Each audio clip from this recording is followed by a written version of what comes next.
In the autumn of 1878, the school board of Alderton, Wyoming Territory sent a letter to a woman named Dora Finch in Laramie, offering her $30 a month, a drafty one-room schoolhouse, and 11 children who had not seen a teacher since the previous spring. Dora accepted by return post. She arrived on the morning stage with 2 trunks, a hat box, and a set of opinions about the proper conduct of a frontier classroom that she had gathered entirely from books written in the East. She lasted 1 day. What drove her out was not any single thing, but the accumulation of them. The floor was split pine gone gray with age.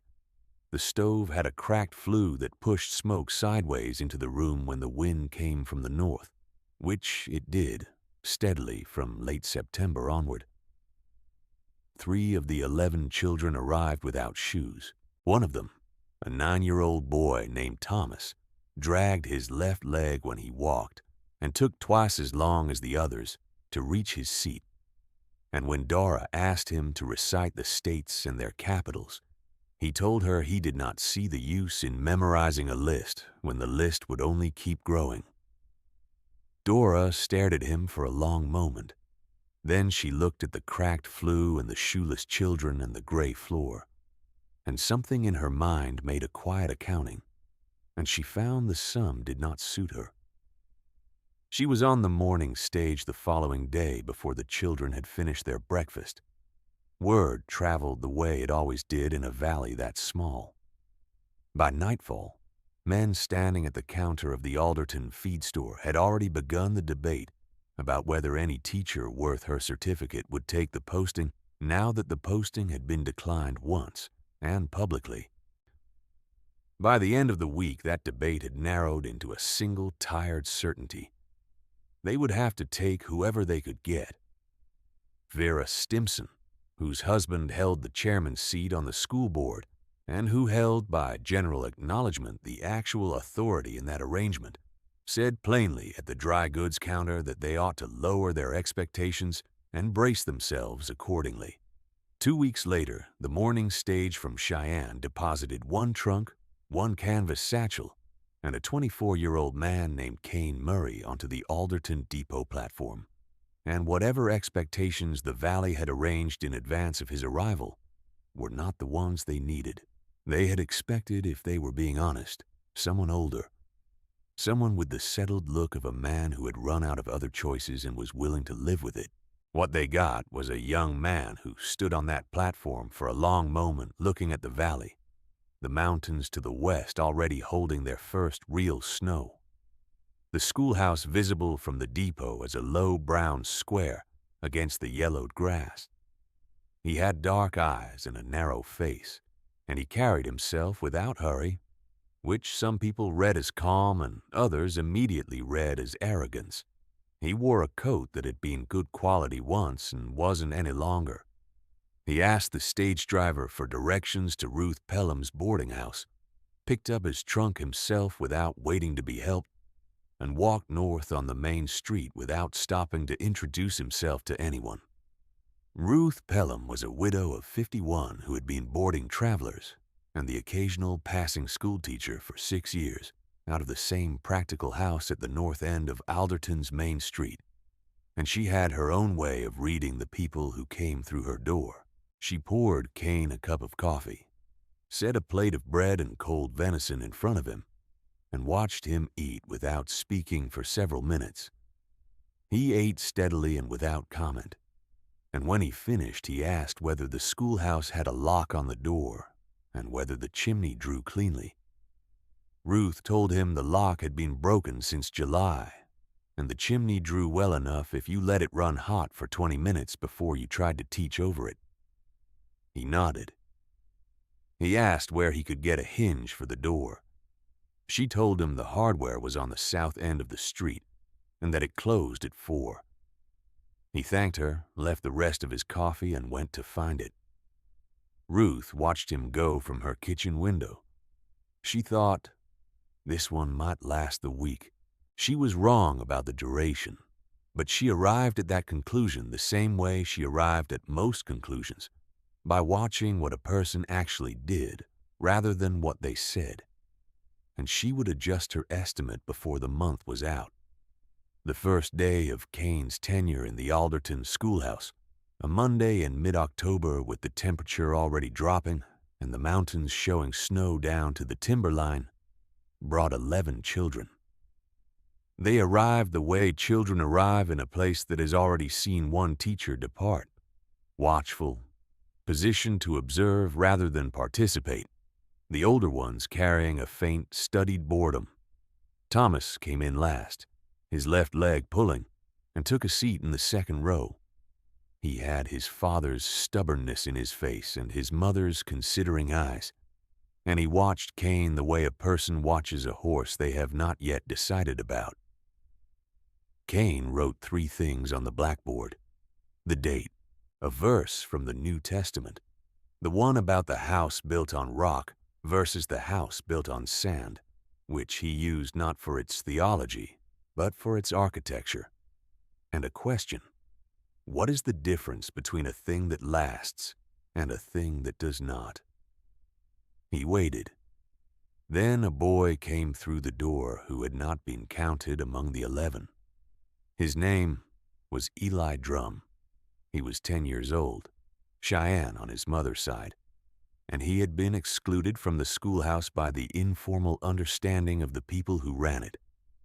The kind of understanding that is never written anywhere, because writing it down would require someone to read it back and reckon with it. He stood in the doorway with the flat calm of a child who has learned to make himself a question rather than an answer, to stand and wait and see what the room would do. The room waited too. Kane looked at Eli for a moment. Then he pointed to the empty seat in the front row, the one on the left, nearest the stove. "Sit down," he said. "You're cold." It was the plainest possible thing to say. It was also, in the context of that valley and that schoolhouse and that year, about the most defiant. Eli sat down. Thomas, from the second row, watched this with an expression that didn't change but with eyes that sharpened. The other children looked at each other, or at the floor, or at the blackboard where the question still waited. Kane turned back to the board and began the day's lesson on the reading of a sentence, what each part carried, what happened when one part went missing. The first week passed without public incident. The second week, the schoolhouse began to warm, not only from the stove but from the accretion of small changes Kane made in the first 10 days. He repaired the broken flue connection with wire and river clay, so the smoke went up instead of sideways. He found 2 extra primers in the storage closet behind the cloakroom where they had been forgotten, and he gave them to the children who had been sharing. He asked Ruth if there was any lumber going unused on her property, and when she said there were 4 boards behind her woodshed she had been meaning to get rid of. He borrowed her mule on a Saturday and brought them to the schoolhouse and built a shelf on the east wall. Nothing elaborate. 4 boards on iron brackets, a small carved notch at the edge of each bracket so the boards would not slide, and over the following weeks he began to fill it with books from his own satchel.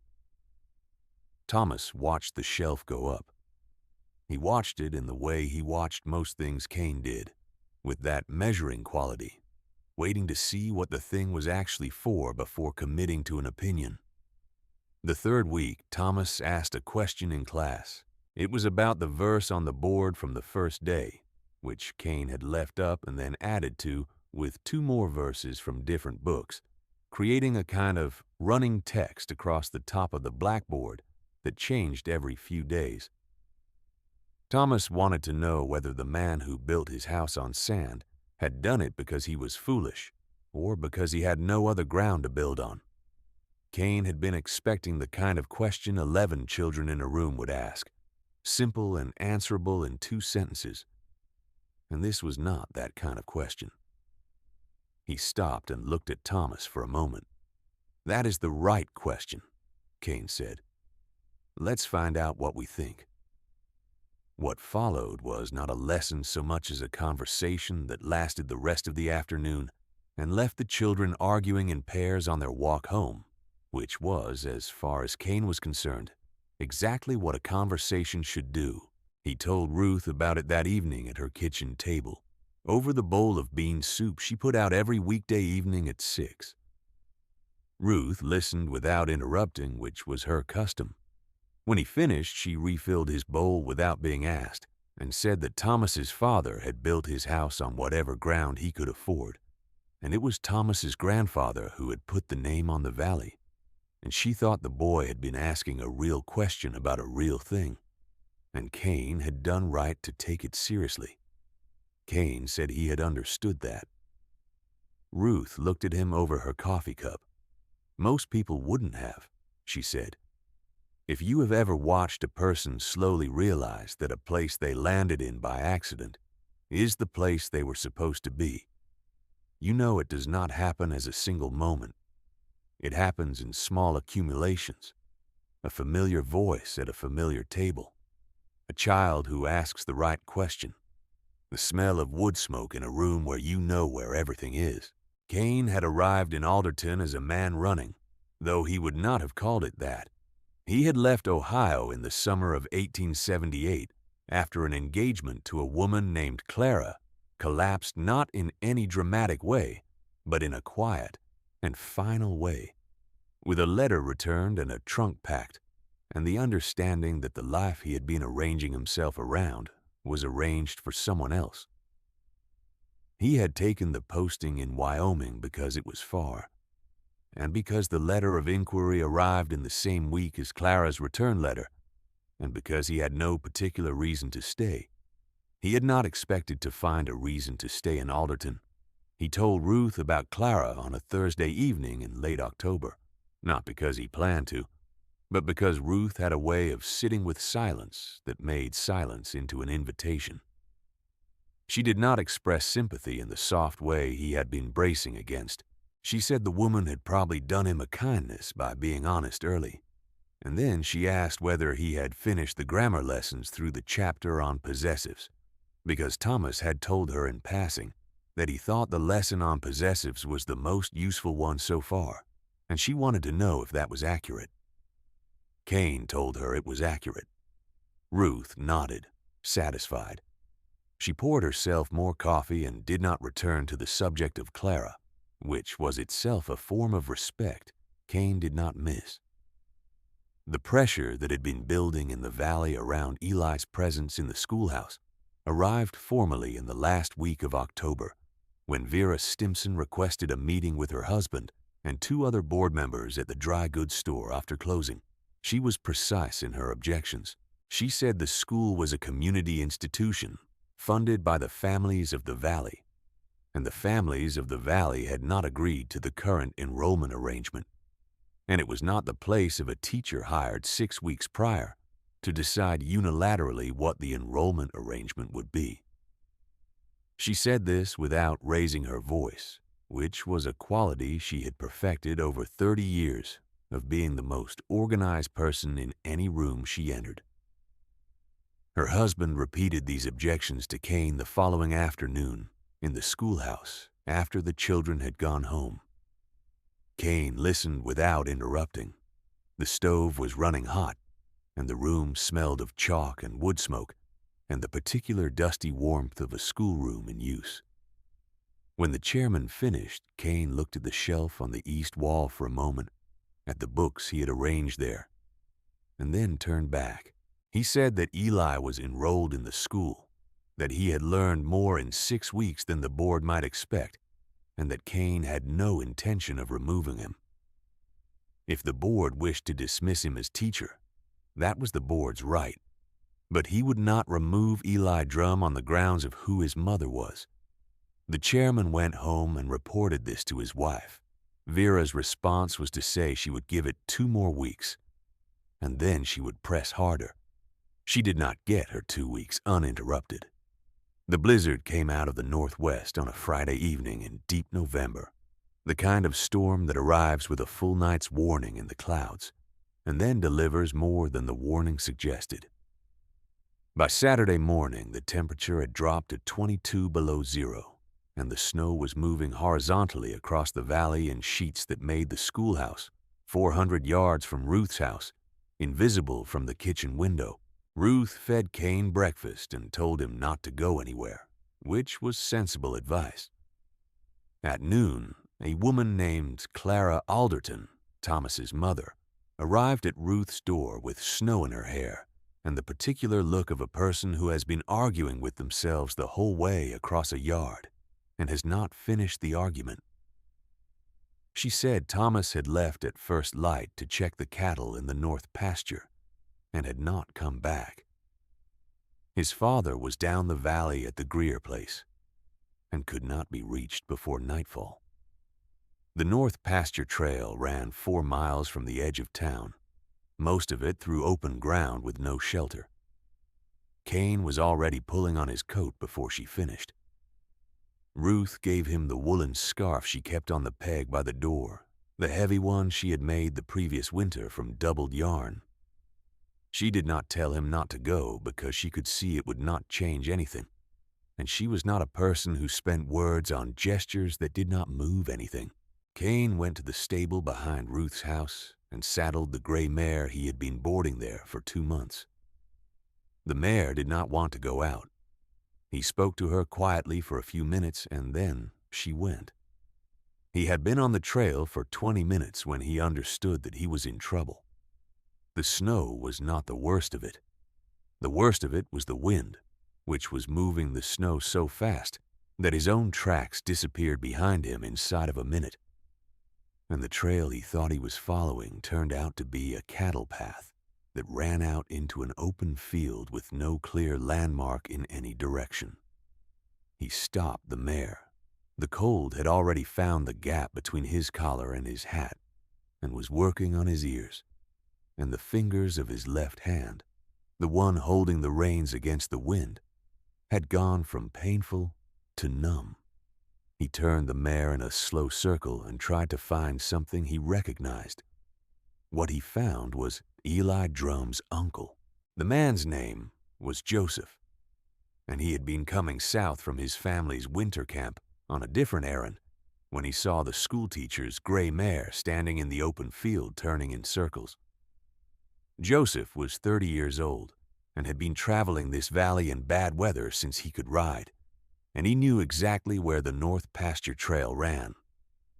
He came alongside Cain without theatrics, pointed north and slightly east toward a stand of cottonwoods that were invisible in the snow until you were close enough to smell them. And he said that the boy with the bad leg was probably in the hollow on the south side of those trees, because that was where anything moving slowly through a storm would end up, the first place with any shelter. Cain followed him. Thomas was in the hollow, curled against the east face of the largest cottonwood, with 2 blankets he had thought to bring, and an expression of concentrated stubbornness that had kept him from panicking, or at least from showing it. His left boot had worked loose, and one foot was wet and cold, though not yet dangerous. He looked up at Cain with the particular expression of a 9-year-old who has been waiting for rescue while simultaneously conducting the argument that he did not need it. "I found the cattle," Thomas said. His voice was steady, only slightly strained. "They're at the Greer fence line." "I see," Cain said. He got down from the mare, took off the woolen scarf Ruth had given him, and wrapped it around Thomas's wet foot before he did anything else. Then he got the boy up onto the mare and led her back through the cottonwoods, following Joseph through the white and howling afternoon, and they came out on the main street of Alderton 2 hours before dark. Cain's left hand had 3 fingers, frostbitten enough to blister. The right hand was better. His face, where the cold had found the gap at his collar, carried the red and tender look of skin that had been thoroughly argued with by the weather and had partially lost. Ruth took one look at him in the doorway and pulled him inside before he could speak, settled him at the kitchen table, put his hands in a pan of cold water, and told him to stay still in a voice that left no interpretive room. Thomas's mother was already at Ruth's door with the boy's father, who had come back from the Greer place through the storm and arrived home to find his son gone and his wife standing at the edge of the road watching for a gray mare. The family stayed for 2 hours. Thomas sat at Ruth's table and ate 2 bowls of bean soup and described the cattle's location with the precision of a man filing a report, which made his father cough to hide a smile. Joseph had disappeared back into the storm the way he had appeared out of it, without ceremony or explanation. Cain was there when Thomas's father looked at his frost-bitten hands and then looked up at Cain's face, and there were no words in that exchange, and none were needed. The chairman of the school board came to the schoolhouse on the following Monday, which was the first day back after the storm. He arrived early before the children, and he stood in the doorway for a moment looking at the room, the shelf of books on the east wall, the blackboard with its running verse at the top, the stove already running hot. Cain was sweeping the floor with his right hand, his left wrapped in cloth, and he looked up when the chairman came in. The chairman said that the board had discussed the matter of enrollment and had decided that the current arrangement would stand for the remainder of the year. Cain said, "All right." The chairman nodded. He looked at the shelf for a moment, at the small carved notch at the edge of each bracket. Then he left without another word. Vera Stimson did not come to the schoolhouse that week or the one after. When Cain passed her on the main street in December, she gave him a short nod of the kind that carries more acknowledgement than a longer gesture would. She was not a woman who apologized easily or directly, and she did not do so now. What she did by the following spring was tell someone at the dry goods counter that the teacher had turned out to be more capable than initial appearances suggested. This was, from Vera, approximately the equivalent of a formal recantation. Eli came back to school in December with a hat his mother had made from rabbit fur, and he sat in his seat in the front row nearest the stove and worked through the primer with a steady, quiet determination that was nothing like eagerness and everything like intelligence taking its time. By March, he had passed through the first reader and started on the second. Thomas noticed this, as he noticed most things, and he did not comment, which was his version of respect. Cain was rehired for the 1879 school year before the snow was fully off the ground. The letter from the chairman came on a Tuesday in late March, and it offered $35 a month, which was $5 more than the original posting. Cain read it at Ruth's kitchen table, folded it, and set it beside his coffee cup. Ruth watched him. "Well," she said. "I'll accept," he said. "I know you will," she said. She refilled his coffee and went back to her bread. He stayed in Ruth's house for the next 3 years, and after that in a small house of his own on the north side of the main street, close enough that he could see Ruth's kitchen light in the evening from his front window. The house suited him. He was not a man who needed large spaces. He needed the shelf on the east wall, which he built in his own house the same way he had built it in the schoolhouse. 4 boards on iron brackets with a small carved notch at the edge. He needed the view from the north window, which showed the ridge above the valley where the ponderosa pine began and the grass ended. He needed the schoolhouse at the bottom of the hill, which he could reach in 8 minutes on foot or 4 on horseback, and to which he walked every weekday morning for 40 years. The children who passed through that room over those 4 decades would fill more of this account than the account has room for. Some of them stayed in the valley and ranched their father's land. Some went east for school and didn't come back, which Cain did not hold against them. One became a physician in Cheyenne. One worked for the territorial legislature. Several taught school themselves in other parts of Wyoming and wrote to Cain occasionally.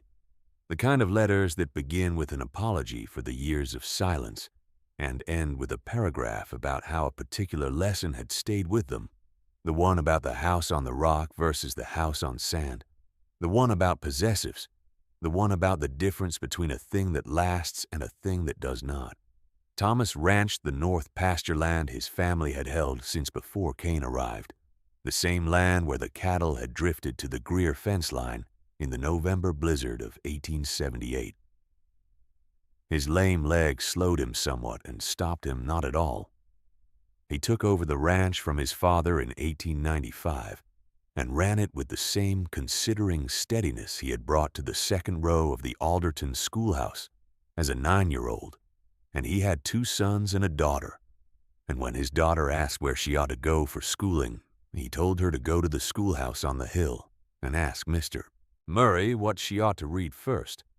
Eli Drum left the valley in 1885 and came back in 1891 with a wife and a son and a piece of land he had purchased in the southern end of the territory, and he stopped into the schoolhouse one October afternoon when the children were working on their slates.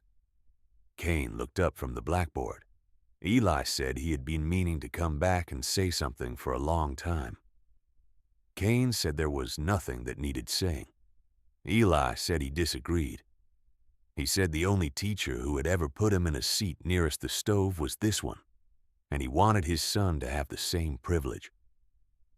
The boy sat in the front row for the following 3 years, nearest the stove.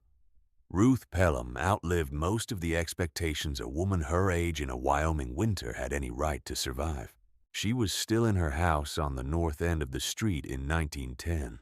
When Cain was 56 and beginning to feel the cold more deeply in the winters than he had in his youth. And she still put out bean soup on weekday evenings, though the portions were smaller and the conversation was slower and no less honest.